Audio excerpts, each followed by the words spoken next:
ዕለት በዚያው ደምረት እግዚአብሔር ወዶና ፈቅዶ ታላቁ አረጋዊው አባት በዚህ ዘመናቸው ቤተክርስቲያንን እየወጡ እየወረዱ ያለ ድካም ያለ እረፍት ያለ ማቋረጥ በጸሎትም በአገልግሎትም በልዩ ልዩ ሀገረ ስብከት አቡነ እስጢፋኖስ የሚታወቁበት ትልቅ አባታዊ ልማት ሁልጊዜም በየሀገረ ስብከቱ የሚያለሙ የቤተ ክርስቲያኒቱም ደግሞ አሉኝ ከምትላቸው ታላላቅ አረጋውያን አባት መካከል አንዱ ብፁዕ አቡነ እስጢፋኖስ ናቸው።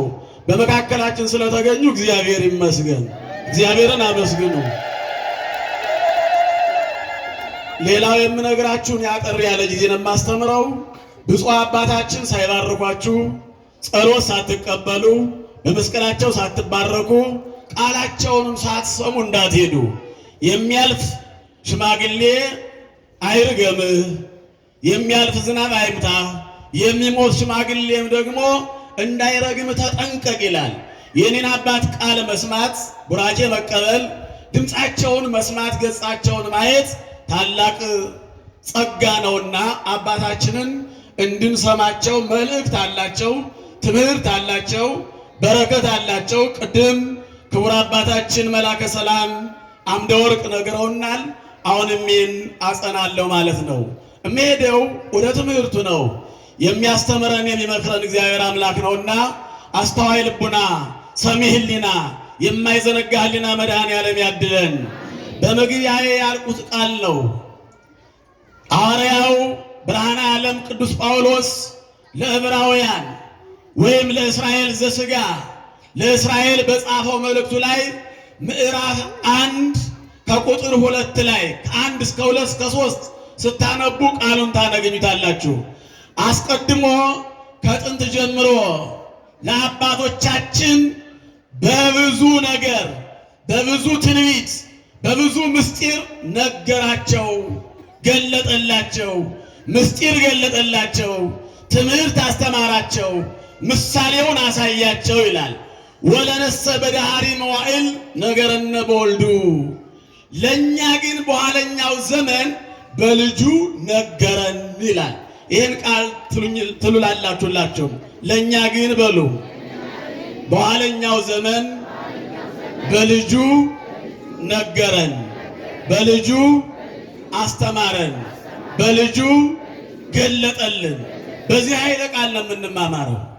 በልጁ ነገረን ነገረነ በወልዱ ዘረሰዮ ወራሴ ለኩሉ ወወቱ ፈጠሮ ለኩሉ፣ ሁሉን ወራሽ ባደረገው ዓለማትን በፈጠረበት በልጁ ነገረን፣ ለእኛ ግን በልጁ ነገረን ይላል።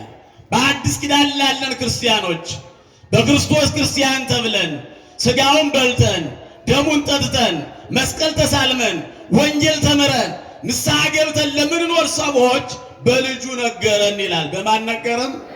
ማን ነገረን? ልጁ ማለት መድኃኔዓለም ኢየሱስ ክርስቶስ ነው። ልጁ ማን ነው? ተናገሩ። ልጁ ማን ነው? መድኃኔዓለም ነው።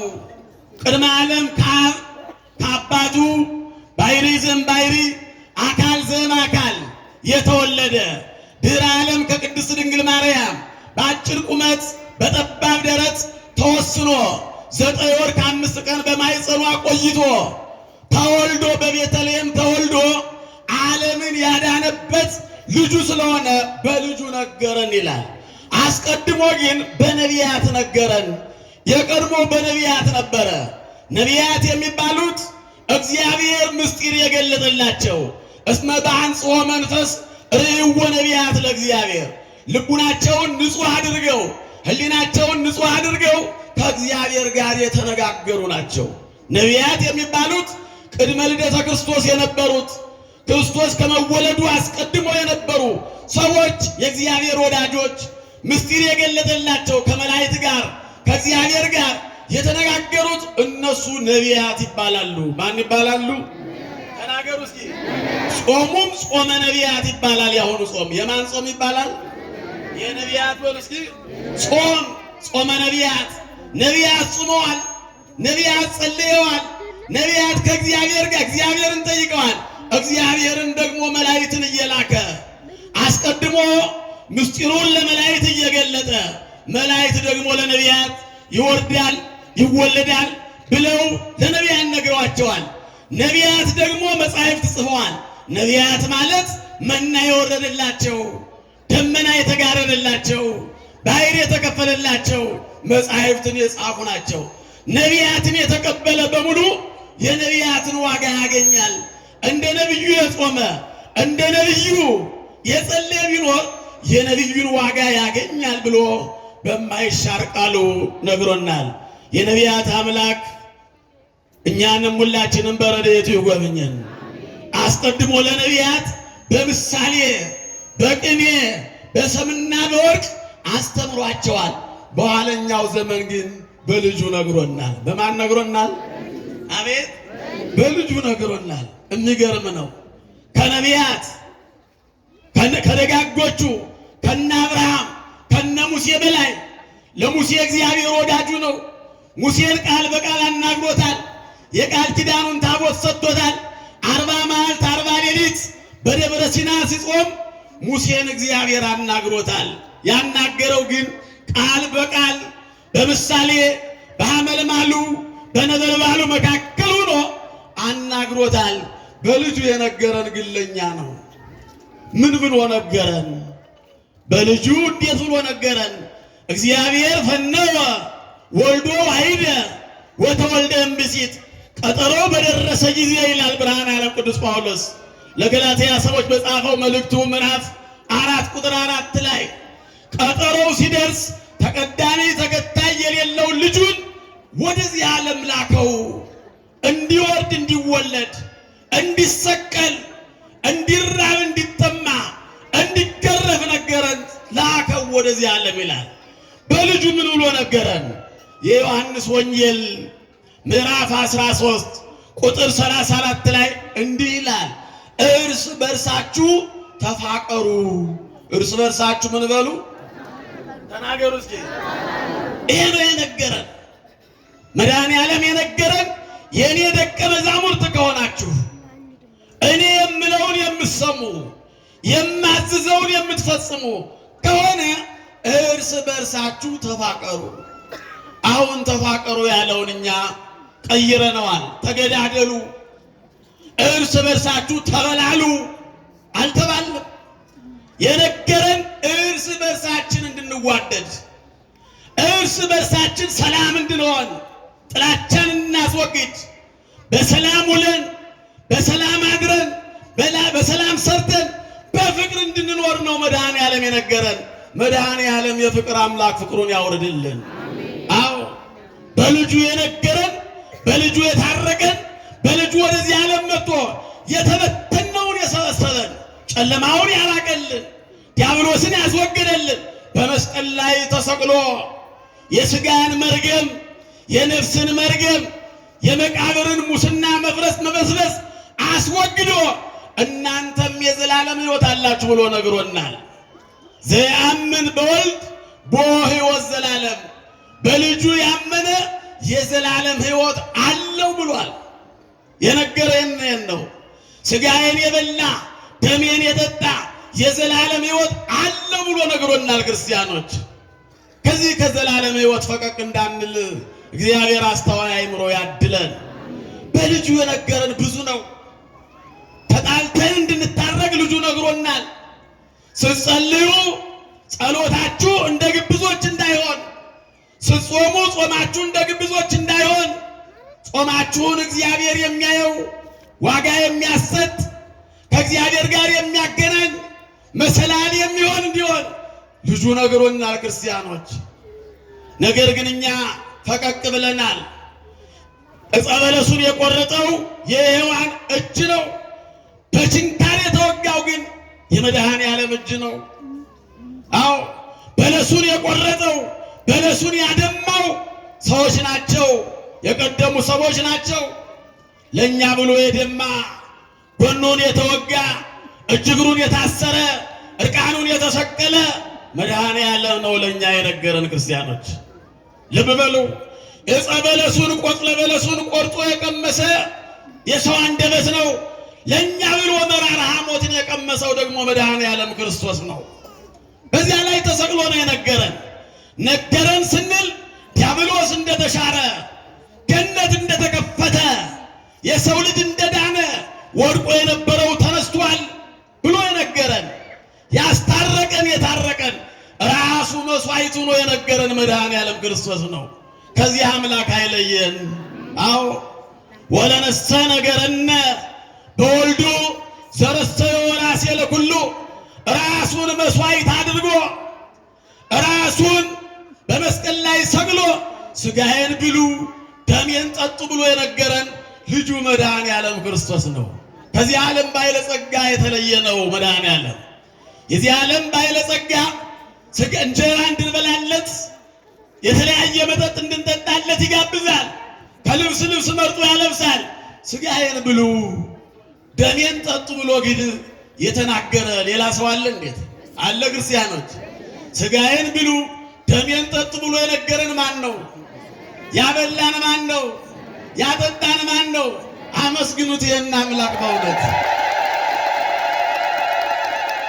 ለዚህ እኮ ነው ሰማዕታቱ ወታገሱ ሞተ መሪረ መራራ ሞትን ከተሳለ ስለት ከነደደ እሳት ገብተው ወደ አንበሳ ተወርውረው ወደ ጎድጓድ ተጥለው መራራውን ሞት የታገሱት እንዲህ አይነት አምላክ ስለሌለ ነው። ክርስቲያኖች ጻድቃን ወደ ገዳም ሰውን እንደ ባዕድ አራዊትን እንደ ዘመድ አድርገው ታግሰው የኖሩት ከዚህ አምላክ ላለመለየት ነው። ፍቅሩ አስጨንቋቸው ነው። ሰውን እንዴት አድርጎ እንደወደደው ወደ በሽተኞች ሂዶ ወደ መጻጉዕ ሂዶ አንተ ተነስ፣ አዎ አልጋህን ተሸከም ብሎ የሚያስነሳ አምላክ፣ ከመቃብር ውስጥ አልዓዛር ብሎ ጠርቶ የሚያስነሳ አምላክ። እንደዚህ አይነት አምላክ የት አለ? ክርስቲያኖች ዛሬ እኮ ይህን ነው ጨለማውን ከብርሃን ጋር ለማቀላቀል፣ ጣፋጩን ከመራራው ጋር ለማቀላቀል መራራውን ጣፋጭ አስመስለው ጨለማውን ብርሃን አስመስለው የሚያሳዩን እውነቱን ሐሰቱን በእውነት ወይም እውነቱን ከሐሰት ጋር ለመቀላቀል የሚሞክሩት ከዚህ አምላክ ጋር እኛ ስለሆን ነው። ክርስቲያኖች በዚህ ዘመን ራሳችንን መጠበቅ ይኖርብናል። ዓለሙ ርዕዮተ ዓለሙ ቴክኖሎጂው ግሎባላይዜሽን የሚባለው ረቋል። ረቆ እንደ ዘንዶ ሆኖ በበላያችን ላይ ተዘርግቷል። በጨበጥ ነው በምናወራበት በገዛ ነው በምንሰማበት የሚደርስብንን ታዩታላችሁ። አሁን ዛሬ ወጣቱ ጠዋትም ማታም አይቶ የሚተኛው ሰምቶ የሚተኛው ከዚያ ላይ ከስልኩ ላይ የተለቀቀውን ነው። የቀደሙ አባቶች ደግሞ ሌሊቱን የሚሰናበቱት ውዳሴ ማርያም አድርሰው ጸሎተ ማርያም ደግመው አንተ መዓልቱም ያንተ ነው ሌሊቱም ያንተ ነው፣ ዚአከ ውእቱ መዓልት ወዚአከ ይእቲ ሌሊት፣ አንተ ፈጠርከ ፀሐየ ወወርኃ፣ አንተ መዓልትና ሌሊትን ታፈራርቃለህ፣ በሰላም አውለን በሰላም አሳድረን ብለው ከማን ጋር ይነጋገራሉ? ከማን ጋር ይነጋገራሉ? አሁን ደግሞ ቲክቶክ እና ፌስቡክ አይተው ነው የሚተኙት። አይተን ነው የምንተኛው ሁላችን። ስንነሳ ጠዋት ቀደም ብለን እጃችን የሚሄደው አይምሯችንም የሚሄደው አቤት የቀደሙት ወለዛ አልቦ መዋዕል ኮነ ሎቱ መዋዕል፣ ዘመን የማይቆጠርለት ዘመን ተቆጠረለት የሚለው ምስጢሩ ባለቅኔዎች ቀራንዮ ሄደው፣ አዎ ባለ ትርጓሜዎች ከነቢያት ጋር ወርደው ከሙሴ ጋር ተነጋግረው ትርጓሜውን ቅኔውን ሲያመሰጥሩ ያድራሉ። የነበረው ምንድን ነው? ዛሬ ግን ጠዋት ተነስተን ወደዚያው ወደ ቴክኖሎጂው አይናችንም አይምሯችንም ይሄዳል። እግዚአብሔር አስተዋይ ልቡና ያድለን። ክርስቲያኖች እባካችሁ ለልጆቻችሁ የምታዝኑ ከሆነ ልጆቻችን በጥበብ ስጋዊ፣ በጥበብ መንፈሳዊ፣ በጥበብ ነፍሳዊ፣ በምሕረት ስጋዊ፣ በምሕረት ነፍሳዊ እንዲያድጉ ከፈለግ እኛ ራሳችን የእግዚአብሔር ሰዎች መሆን አለብን። አሁን ዛሬ ተሰብስበናል፣ መልካም ነው። ቅድም በቅኔ ማህሌቱ ዝማሜው ሲወርድ ቅኔው ሲንጎደጎድ ከውስጥ ደግሞ ምዕመናኑ ስጋውና ደሙን ተሰልፈው ሲቀበሉ የአምላካቸውን ስጋ የአምላካቸውን ደም ተንበርክከው ሲቀበሉ ምን ያህል ያስደስት ነበረ። ከዚህ የበለጠ ምን ጸጋ አለ? ግን ሁሉም አይደለም ክርስቲያኖች፣ ይቀራል። ዛሬም ንስሐ መግባት አለብን። ጾሙ ወራቱ ከጾሙ ጋር ንስሐ የሚሄድ ነው የነገረን ራሱ ልጁ መድኃኔዓለም ነው የነገረን። ማን የነገረን? ማን የነገረን? ካህኑ መስዋዕቱን ሲፈትተው ደሙን ሲቀዳው ራሱ መድኃኔዓለም ክርስቶስ ነው። ማን ነው እሱ? ኧረ ያደረገ አምላክ ምስጋና ይግባው። እናንተን የሰማ ማንን ሰማ ነው? እናንተን የሰማ ማንን ሰማ? እኔን ሰማ። እናንተን የተቀበለ ማንን ተቀበለ? እኔን ተቀበለ። የካህኑን ቃል ስንሰማ፣ የአባቶቻችን ቃል ስንሰማ የልጁ የመድኃኔዓለም የኢየሱስ ክርስቶስ ቃል ነው። በምድር ያሰራችሁት በሰማይ የተፈታ ይሆናል፣ በምድር የፈታችሁት በሰማይ የተፈታ፣ በምድር የታሰረውም በሰማይ የታሰረ ነው ብሎ ሲነግረን ራሱ መድኃኔዓለም ክርስቶስ ነው። ክርስቲያኖች ለዚህ ነው ወለነሰ ነገረነ በወልዱ በድኃሪ መዋዕል በአዲስ ኪዳን ዛሬ ባለንበት ዘመን የሚያስተምረን የሚመክረን የሚያዘን ራሱ መድኃኔዓለም ነው። የእሱ ልጆች የእሱ ወዳጆች ያደረገን ክብር ምስጋና ይግባው። መፍቀሬ ሰብእ አቅረበነ ኀቤሁ ሰው ወዳጅ ሰው የሚወደው ሰውን የሚወድ ራሱ ሰበሰበን። የተሰቀለም እኮ እጁን ዘርግቶ ነው። እጁን መዘርጋቱ እኛን ለመሰብሰብ ነው። እጁን መዘርጋቱ እኛን ከሞት ወደ ሕይወት ለማሻገር ነው። እጁን መዘርጋቱ እኛን ከጨለማ ወደ ብርሃን ለማሻገር ነው። እጁን መዘርጋቱ የደከምነውን እኛን ለማንሳት ነው። ኧረ አመስግኑት መድኃኔዓለምን በእውነት። አዎ እጁን ዘርግቶ ነው የምናየው። እዚያ ከድሞው ከውጭ ስትገቡ እጁን ዘርግቶ የተሰቀለውን መድኃኔዓለምን፣ ጎኑን የተወጋውን የተቸነከረውን አክሊለ ሦክ የተቀዳጀውን ማየት ይኖርብናል። ላስተማረን ለገሰጸን አምላክ ምስጋና ይግባው። ቅድም እንደነገርኳችሁ